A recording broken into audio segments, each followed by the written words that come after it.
pourquoi le Saint-Esprit a voulu que nous possédions ce livre-là. Il a une mission particulière. Comme les autres évangiles, il doit révéler Jésus. Et il faut que celui qui lit les pages vienne à Jésus, son sauveur, le reconnaisse, se pose la question assez sérieusement pour reconnaître Jésus comme son sauveur. C'est ça l'idée. Des livres qui sont là pour distraire, occuper des trop longues soirées d'hiver, il y en a beaucoup. Celui-là n'est pas là pour distraire, pas pour occuper le temps, pour sauver les âmes, pour révéler Jésus. Et aussi, dans le chapitre 4, nous allons prendre connaissance de quelques règles pour ceux qui veulent travailler dans le royaume des cieux. Le chapitre 4 contient des paraboles, presque uniquement des paraboles. Ce n'est pas une erreur, ce n'est pas parce que quelqu'un a pensé que ce n'était pas intéressant et qu'il valait mieux les rassembler toutes ici, c'est parce que dans le chemin qu'on fait, sous la plume de l'évangéliste Marc et du Saint-Esprit, on est arrivé à un moment où on doit comprendre des choses théoriques. Il commence à se passer des choses dans le cœur parce que Marc nous a amené voir Jésus qui fait des miracles, qui agit comme ci, qui agit comme ça, qui explique aux Juifs qu'il n'entrera pas dans leur système, il n'est pas venu prolonger leur système, il est venu le réformer, le rénover complètement. Il a expliqué des choses. Maintenant, il faut qu'on s'arrête un peu et qu'on comprenne, qu'on se pose des questions de l'ordre de la théorie, du concept. Alors Marc 4, du verset 1 au verset 34, est un enchaînement de paraboles, nous l'avons dit. Elles sont destinées à mettre en évidence les lois du royaume. C'est très important parce que ça nous concerne tous. Jésus est venu établir, rendre accessible le royaume de Dieu. C'est comme ça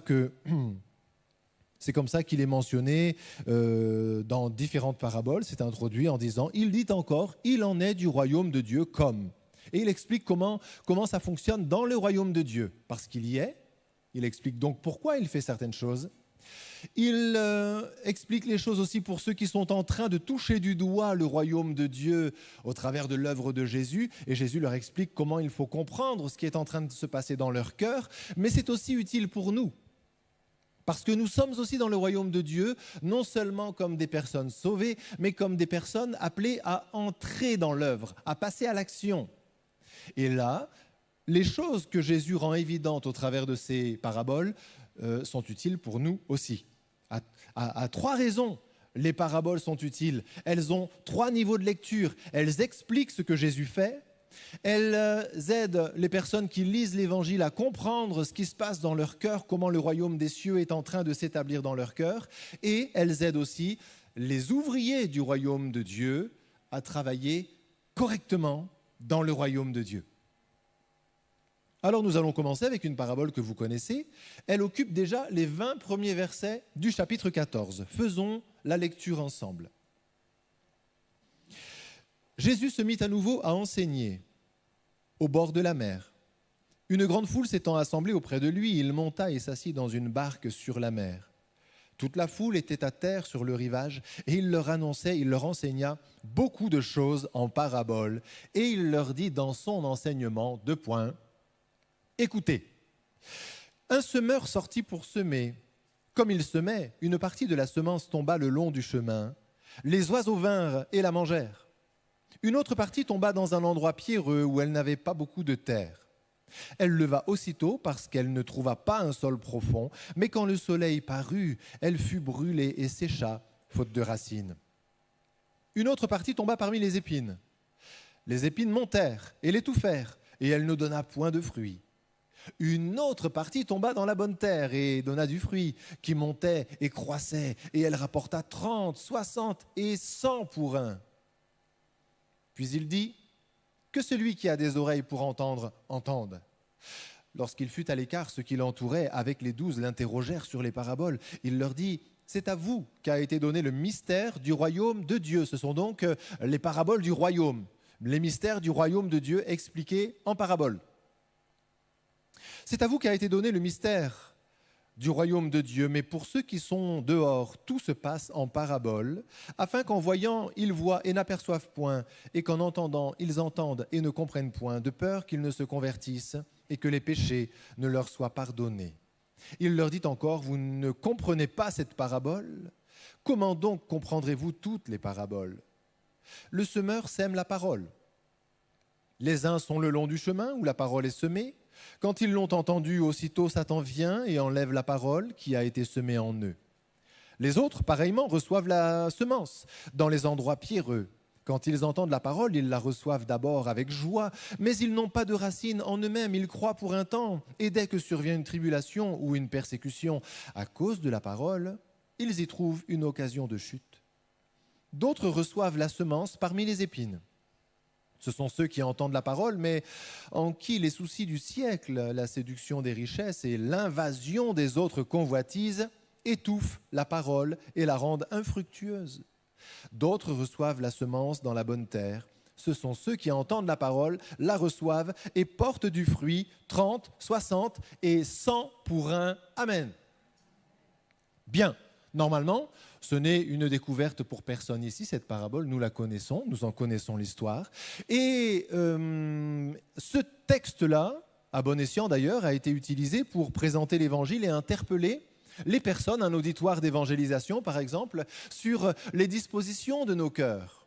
C'est tout à fait sensé. Maintenant, le premier objectif de ce passage-là est de nous expliquer comment Jésus travaille dans le royaume de Dieu, quel travail est en train de se faire dans nos cœurs et comment nous pouvons travailler avec Dieu dans le royaume de Dieu.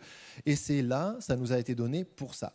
La vérité centrale, quelle est-elle? 20 versets, pour dire quoi? Pour dire que le résultat dans le royaume de Dieu n'est pas représentatif de la qualité de la semence, mais de la qualité du cœur qui reçoit la semence. Et c'est très très lourd d'implications. C'est très très lourd d'implications. Et quand Jésus travaille, on doit comprendre pourquoi il fait certains choix, et ça explique une partie de ses comportements. Quand on lit la Bible, ou alors quand on prie et qu'on regarde ce qui se passe, ce qui ne se passe pas, il faut savoir ce qu'il faut questionner. Et ce passage nous dit ce qu'il faut questionner, ce sont nos cœurs. D'abord, nos cœurs.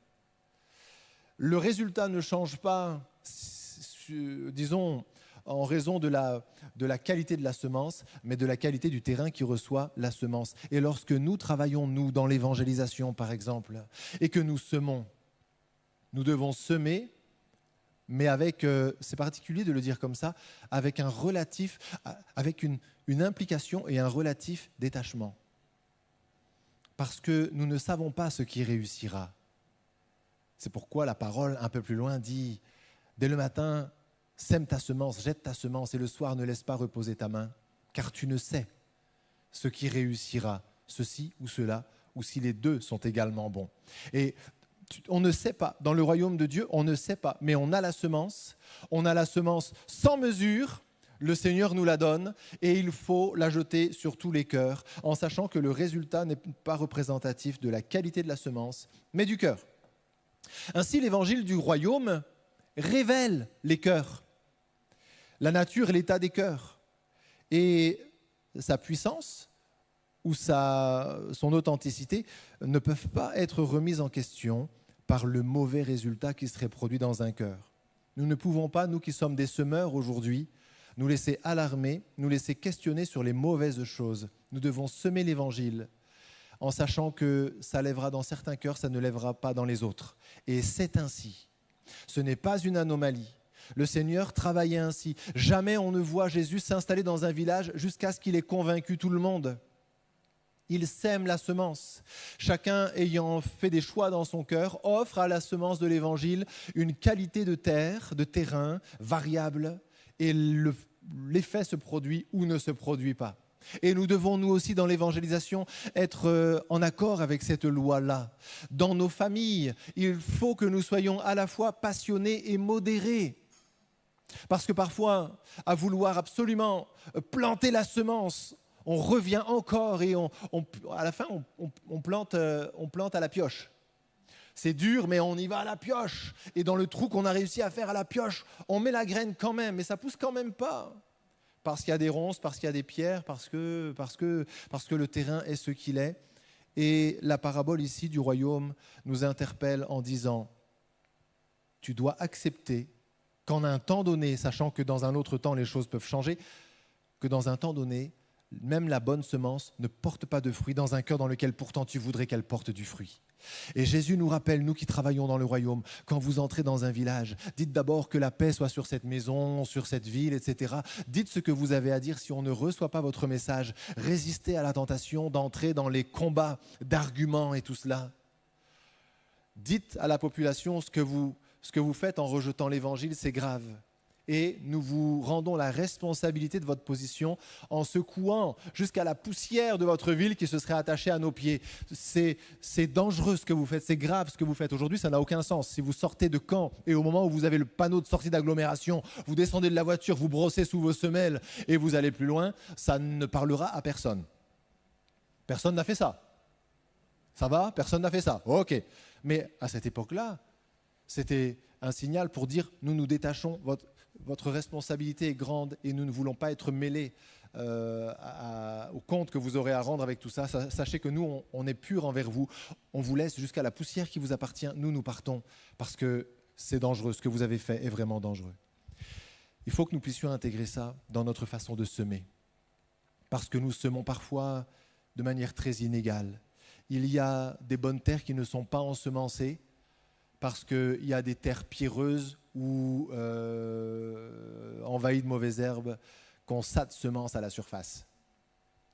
On a tellement voulu et on a envoyé un calendrier. C'est pas mal d'envoyer un calendrier, hein, mais on a envoyé 8 calendriers tous les ans et on a tassé nous-mêmes la terre à un moment. On a tassé nous-mêmes la terre et on continue à semer parce qu'on veut que ça pousse là. Mais la parabole du royaume de Dieu nous dit on ne peut rien quand la terre n'est pas bonne. Il faut laisser, en priant simplement, le Seigneur travailler par les circonstances de la vie, les différents terrains, pour qu'un terrain fermé un jour soit ouvert un autre jour, et que la semence qui sera encore jetée, mais de manière juste et égale, car Dieu aime tous les hommes de la même manière, contrairement à nous qui aimons nos familles, nos proches plus que les étrangers qui sont là à 2-3 routes chez nous, mais que nous ne connaissons pas.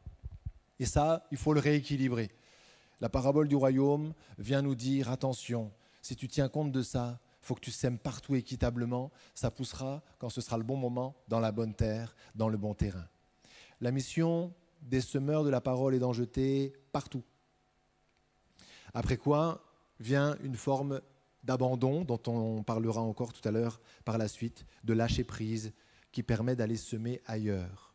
Mais il faut accepter cette première règle du royaume de Dieu qui est édictée ici. Alors le rôle du serviteur du royaume, mais il est clair, semer la semence partout. Et si on veut synthétiser de manière très très simple la vérité qui nous est donnée là, sur les 3 directions qu'on a évoquées en ouverture. En clair, ce que Jésus nous dit, ce que nous comprenons par rapport à son action, c'est ne jugez pas Jésus au résultat de sa prédication, mais jugez plutôt vos cœurs au résultat de sa prédication. Donc Jésus dit, même si je suis le Fils de Dieu, il est normal que tout le monde ne se convertisse pas. Et c'était bien qu'on soit averti parce que quand même à la fin, lorsqu'il est devant Caïphe, lorsqu'il est devant Pilate, c'est du sérieux quand même. C'est tout le monde qui crie « Crucifie-le, ôte, crucifie ». Et Jésus dit, la première règle du royaume de Dieu, c'est que le résultat n'est pas conforme à la semence, il est conforme à la terre qui accueille la semence. Ça doit nous rassurer le lecteur quant au fait que beaucoup n'aient pas reconnu Jésus comme leur sauveur. Pour celui qui est en train de lire justement la Bible et de dire il se passe des choses dans mon cœur ou il ne se passe rien dans mon cœur, eh bien la leçon que nous donne cette première loi du royaume de Dieu, c'est prenez la responsabilité de l'état de votre cœur. Nous devons nous laisser interpeller, nous laisser convaincre, peut-être de péché, de dureté, de je ne sais quoi, lorsqu'il ne se passe rien dans nos cœurs, puisque ce n'est pas la semence, ce sont les terrains. Et notre cœur est un terrain. Et l'instruction qui est donnée ici à ceux qui vont entrer dans le travail de semaille avec Jésus, c'est ne méprisez aucun terrain. Ne méprisez aucun terrain.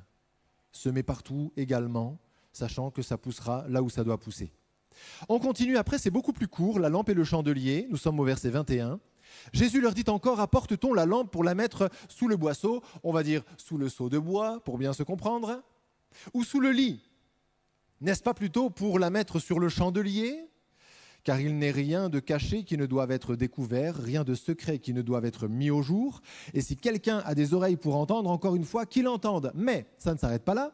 Il y a une petite note qui est ajoutée. Il leur dit encore. Et c'est entre deux paraboles, se rattachant plutôt à la première, la précédente. Prenez garde à ce que vous entendez. On vous mesurera avec la mesure dont vous vous serez servi et on y ajoutera pour vous, car on donnera à celui qui a, mais à celui qui n'a pas, on ôtera même ce qu'il a. Ici, la vérité centrale, c'est que la lumière doit être portée à la hauteur qui lui convient. Parce qu'elle est lumière, elle a une place légitime et il faut la lui donner. Il faut résister à la tentation, d'édulcorer ou de modérer ou de moduler le message du royaume. On te donne la lumière, tu mets la lumière au milieu de la pièce et tu laisses la lumière éclairer toute la pièce. Ah oui, mais il y a des endroits que je n'aurais pas voulu éclairer parce que je n'ai pas encore rangé. Quand on met, alors là on va le prendre à notre manière à nous, même si les lits de l'époque n'étaient pas tout à fait comme les nôtres, mais si on met la lampe sous le lit, on éclaire que ce qui est en dessous de nous. Et là, on met en évidence peut-être les fautes des autres et tout ça, tout ce qui est en dessous de nous. Si on met un seau dessus, bon, on a la lumière, mais on se garde de ses effets, on limite ses effets, on les modère là, quasiment à l'absolu, au risque d'éteindre la lumière. Bon, gros sujet, gros enjeu. C'est-à-dire qu'en trichant avec la lumière, on peut obtenir l'effet qu'on veut, mettre en évidence certaines choses et camoufler, pour ainsi dire, certaines autres choses qui ne nous arrangent pas pour le moment. Et Jésus dit, la lumière doit tout éclairer. Elle doit tout éclairer. C'est la loi du royaume de Dieu, c'est que la lumière, alors Jésus dit, moi j'éclaire tout le monde. Je vois un pharisien, plein phare. Je vois un pauvre pécheur ignorant, plein phare. Je vois quelqu'un, peu importe, lumière pour tout le monde. Lumière pour tout le monde et lumière sur tout. Ainsi, le rôle du serviteur du royaume est clair, c'est de mettre la lumière à égale distance de tous les objets. Il faut que la lumière éclaire tout. C'est la loi qui est là. Avec une mise en garde qui apparaît sur le sujet de l'intransigeance attendue. Parce qu'à un moment, on pourrait aller encore plus loin et mettre la lumière à un endroit. Alors il y a ceux qui seraient tentés d'adoucir le message, ceux qui seraient tentés de le durcir, de monter la puissance de la lumière, de baisser la puissance de la lumière. Et le Seigneur dit, en fait, vous ne serez jamais précisément pile au milieu, dans le cœur de l'évangile à chaque fois, dans toute situation. C'est comme impossible. Et parce qu'il est impossible de mettre la lumière précisément à l'endroit où elle devrait être, sur tous les sujets, dans toutes les situations de la vie, Jésus dit, attention, lorsque vous allez allumer la lumière, vous allez la mettre à peu près au milieu, vous ne saurez pas si vous êtes un peu trop, un peu pas assez, mais attention, parce que ça, c'est de votre responsabilité. Si vous accentuez trop la lumière sur ce qui convainc de péché et qui finit par décourager ou condamner, vous aurez à rendre compte de ça. Si vous adoucissez trop la lumière pour ne parler jamais que de l'amour de Dieu, la grâce de Dieu, au point que les pécheurs se sentent bien dans l'église de Dieu, vous aurez aussi à en rendre compte et on vous mesurera de la mesure dont vous vous serez servi. Donc attention, vous ne serez pas pile au bon réglage, vous allez mettre la lumière sur le chandelier, elle doit éclairer toute la pièce, mais où est-ce qu'il est le vrai milieu? Attention, vous aurez un choix à faire et comprenez bien que le choix que vous ferez dans la manière dont vous éclairerez les autres, vous, la lumière du monde, puisque nous sommes maintenant participants à l'action de Dieu, le choix que vous ferez dans l'éclairage que vous porterez aux autres, le même paramétrage sera appliqué dans la lecture que Dieu fera ou l'éclairage que Dieu mettra sur votre vie quand ce sera le moment de mettre la lumière sur vous. C'est pour ça qu'il y a cette mise en garde. On vous mesurera avec la mesure dont vous vous serez servi, dans ce réglage de la lumière. Jésus, lui, avait la parole parfaite en tout temps. Nous, on essaye. Avec beaucoup d'humilité, de douceur. Et s'il nous faut pécher, puisque la perfection n'est jamais que passagère, il nous faut voir dans quel sens nous allons préférer, entre guillemets, pécher, par excès ou par défaut.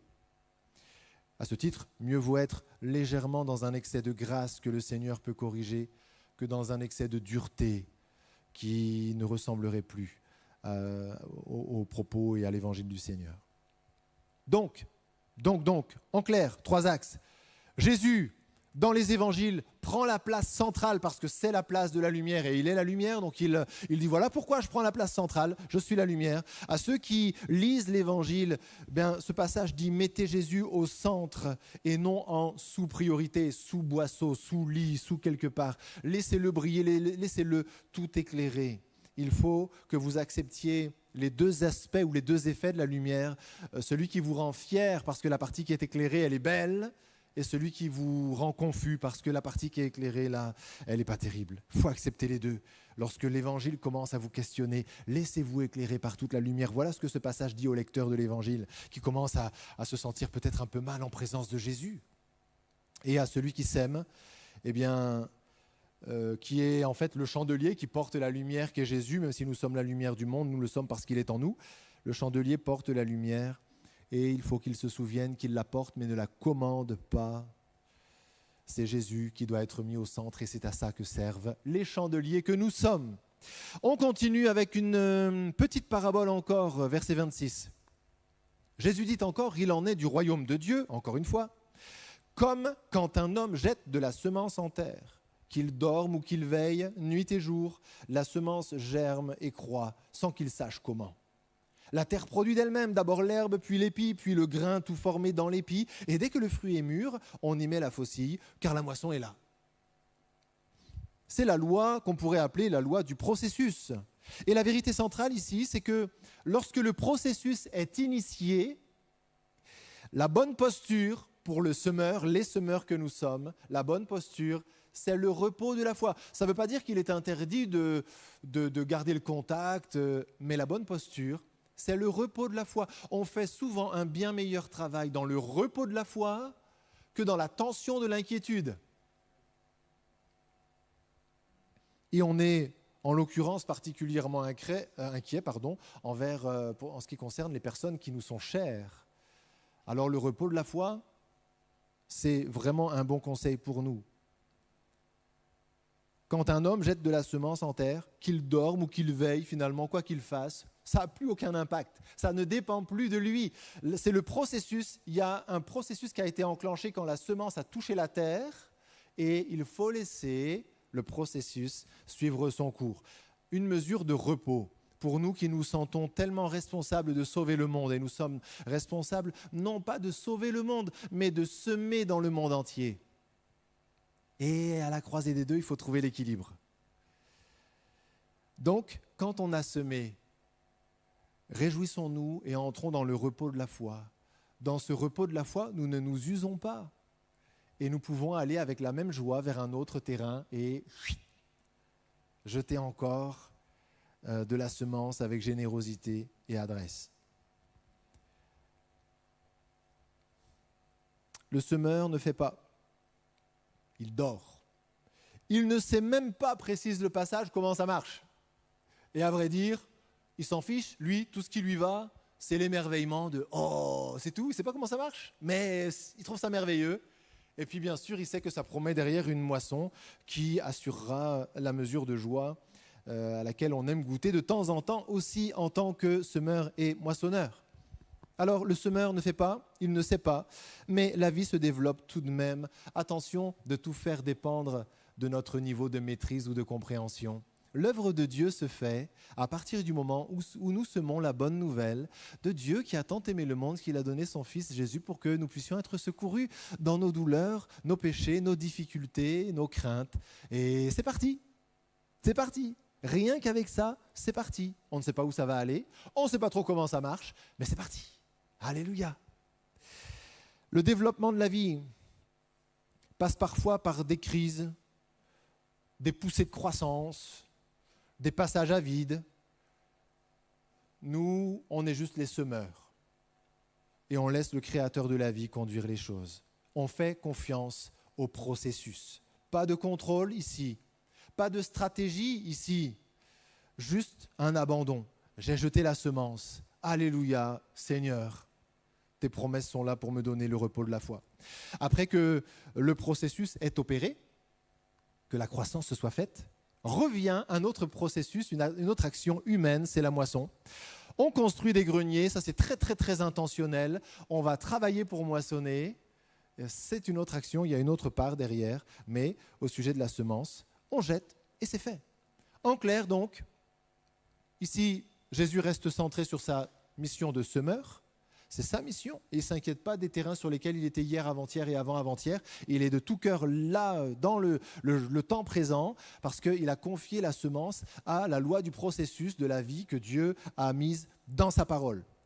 Et à la personne qui lit l'Évangile, ce passage-là dit « Laisse la semence faire son travail avec confiance ». Tu accueilles la parole, tu accueilles le témoignage de Jésus dans ton cœur. Doucement, laisse faire. C'est le principe de la vie de Dieu qui va opérer en toi. Tu n'as pas besoin de tirer sur les graines, de souffler pour que les racines aillent vers le bas. Laisse faire, laisse faire.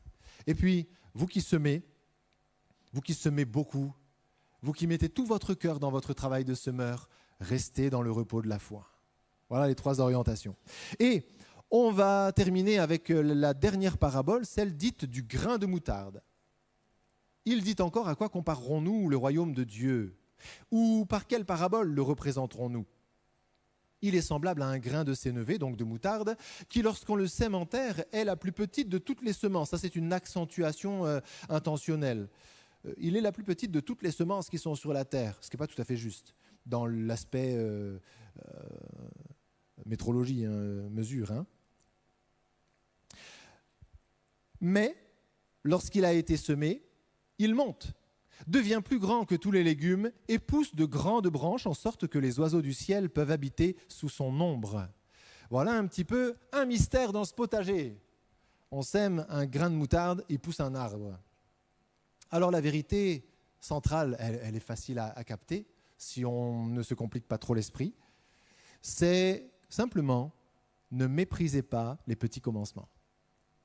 Ne méprisez pas les petits commencements. Le royaume de Dieu est semblable à quelque chose d'insignifiant qui devient énorme. Et ça ne s'explique pas par un commencement extraordinaire. Ça part toujours de rien. Même ce qui finit énorme, glorieux, magnifique, puissant, part de rien. C'est normal. La vérité centrale: ne méprisez pas les petits commencements. Le résultat ne tient pas au caractère impressionnant de la semence, mais à sa nature profonde. Ici, le zoom, il est fait sur l'intérieur de la graine, tandis que dans la parabole du semeur et des terrains, l'accent était mis sur la qualité de l'accueil qui était fait à la semence qui était jetée. Ici, on est dans l'analyse de l'intérieur, de la vie que, justement, on a parlé de la loi du processus, il y a quelque chose dans la graine qui va germer. Eh bien, c'est tellement fort ce qui est à l'intérieur que même si la graine est insignifiante, ça peut donner un arbre. Et toute la vie qui est dans le monde, avant que la petite graine fragile tombe dans la terre, va finalement trouver refuge sous l'arbre que la petite graine a généré. Donc on parle de quelque chose qui est inattendu, très grand, qui devient un refuge de vie, une protection pour la vie, alors que ça partait de rien du tout. La vie, qui n'est à l'origine qu'à l'intérieur de la semence, va s'exprimer au point de pouvoir la générer, l'abriter, l'accueillir, la protéger. Et ça part de rien. Ça, vous pouvez le mettre dans le prolongement, par exemple, d'Ézéchiel 17 et Daniel 4, où il y a des symboliques d'arbres et d'oiseaux aussi. Les oiseaux représentent ici, alors là, ceux qui cherchent un peu la compréhension du symbolisme biblique, concernant les oiseaux, ça fait partie de ces sujets sur lesquels on peut dire « Oh, il y a un oiseau, donc ça signifie ça ». Parce que l'oiseau a plusieurs symboles. D'ailleurs, même dans cet évangile-là, ici, tout à l'heure, les oiseaux représentaient le diable qui vient prendre la semence à peine tombée sur le chemin. C'était négatif. Ici, ce n'est pas négatif, c'est positif. Les oiseaux qui viennent trouver abri dans les branches du plant de sénévé devenu géant est représentation de la vie nomade, la vie qui n'a pas trouvé de refuge et qui va trouver, grâce à cette petite graine devenue arbre, le refuge dont elle a besoin, et la vie va s'épanouir dans le périmètre de cet arbre-là, comme la vie va s'épanouir dans le périmètre du royaume de Dieu, bien qu'il parte parfois de rien du tout. Un petit gars, une petite fille qui dit oui au Seigneur lors du culte des enfants un dimanche matin ou autre chose, ça part de là et ça finit par abriter la vie, par protéger la vie. En clair, Jésus commence par ce qu'il y a de plus faible, la parole. Les paroles s'envolent, n'est-ce pas ? Jésus n'a rien écrit de sa main, si ce n'est quelques mots dont on n'a pas d'ailleurs la signification précise dans le sable, à un épisode particulier. Jésus n'a rien écrit, il n'a fait que parler. Or, on dit des paroles qu'elles s'envolent. Quoi de plus fragile? Le royaume de Dieu est comme un grain de sénévé. Mais quand il tombe dans la bonne terre, à cause de la vie qu'il porte en lui et de l'accueil qui est à l'extérieur, il peut devenir source d'une vie, générateur, protecteur de vie à un niveau qu'on n'imagine pas. À ceux qui sont en train de lire la Bible en disant « Mais voyons, est-ce que juste cette lecture de ces quelques pages de Marc peut changer ma vie ?» Jésus est en train de dire, le Saint-Esprit est en train de dire « Voyez grand, ça part de rien, mais ça peut aller très loin. Gardez la foi dans ce qui est en train de se passer de très simple dans votre cœur. » À ceux qui sont en train de travailler avec Jésus ou dans la continuité, le sillage de Jésus, eh bien, la parole est ici, c'est en faisant le moins qu'on prépare le plus. Ne méprisez pas les petits commencements. Voilà un petit peu ce que signifie ce passage de Marc 4, avec 3 niveaux de lecture donc. J'espère que cela peut nous encourager dans notre travail de témoin. Amen. Voilà pour... On va continuer à prier dans ce sens-là. Il y a vraiment un travail dans lequel on a besoin d'entrer.